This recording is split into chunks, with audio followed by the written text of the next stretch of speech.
Good morning! Good morning po. Ito po, kami po ay bye-bye pamuntang Tarlac at kami po ay may aatinan na gatherings.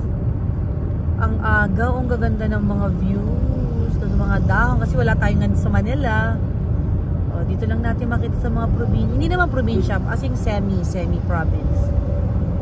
Ayan o, ang nagdalakihan yung truck o. So, sabay kami dyan, dahan-dahan lang kami at nag-iingat pa rin nagdadrive si Jason. Sa mga OFW na namimiss nila ang kanilang mga provinces, umirit naman kayo para maramdaman niyo yung simoy at init ng ating bansa. Eto, may mga maliliit din yung mga bahay. Ay, may mga bahay na maliliit din pala dito, no? Ayan, guys.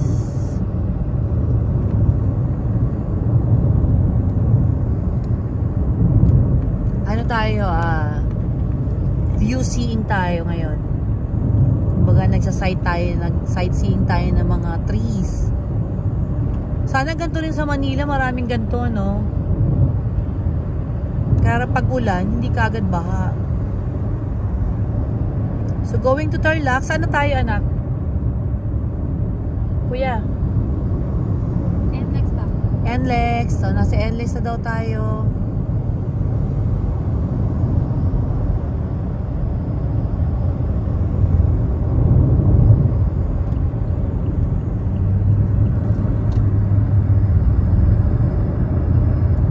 Lalaki ng mga truck dito tsaka yung mga trees dito.